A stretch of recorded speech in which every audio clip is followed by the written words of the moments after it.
ने राहुल जी की यात्रा के विषय में बताया, तो ये बहुत बड़े लोग हैं। कांग्रेस इतनी बड़ी पार्टी है, वो देश के स्तर पर बहुत बड़ा प्रयास कर रहे हैं। हम लोग, हमारे लिए किलोमीटर करना, उनका एक फिक्स रूट है, उनको 3500 किलोमीटर चलना है और 3500 किलोमीटर में उन्होंने कन्याकुमारी से कश्मीर तक पहुंचना है और उसको वो करीब 6 महीने में कर रहे हैं, 180 दिन में करेंगे। आप देख रहे हैं कि मैं जो कर रहा हूं पदयात्रा, मेरे लिए किलोमीटर का कोई महत्व नहीं है, मेरे लिए दिन भी फिक्स नहीं है। मैं पश्चिम चंपारण में, पूर्वी चंपारण में 25-25 दिन मेरा अनुमान था कि हम यहाँ आएंगे। 250-300 किलोमीटर चलना पड़ेगा। हम ऑलरेडी 1000 किलोमीटर चल चुके, 100 दिन हो गए यहाँ। तो मेरे लिए यात्रा सिर्फ माध्यम है समाज को निचले स्तर पर समझने का, उनके साथ उनकी समस्याओं पर चर्चा करने का, उन लोगों से मिलने का जो इसको सुधारने में मदद कर सकते हैं। सिर्फ रोड पर चलने से, अगर मैं पूरा चंपारण, पूरा बिहार पैदल चल दूं, तो मुझे कोई ओलंपिक में रिकॉर्ड तो बनाना नहीं है। मुझे ये नहीं दिखाना है कि मैं कितना फिजिकली फिट हूं, कि मैं कितना किलोमीटर चल सकता हूं।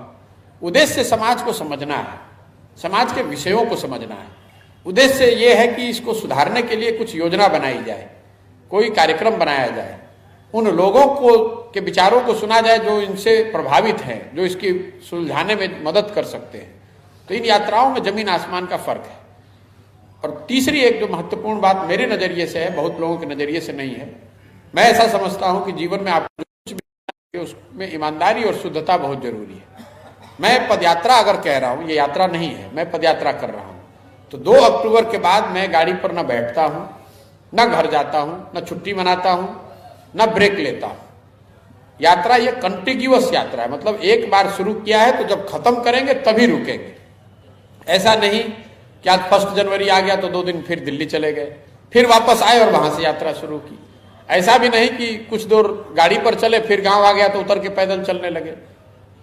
अब इन बातों का कोई राजनीतिक महत्व नहीं है कि भैया अगर मोटरसाइकिल पर बैठ के गाड़ी पर चल के 4 गांव घूम लीजिएगा तो उसमें दिक्कत क्या है, पदयात्रा तो चल ही रही है, बगल गांव में मोटरसाइकिल बैठ के चल के देख लीजिए, मतलब कुछ नहीं है उसका।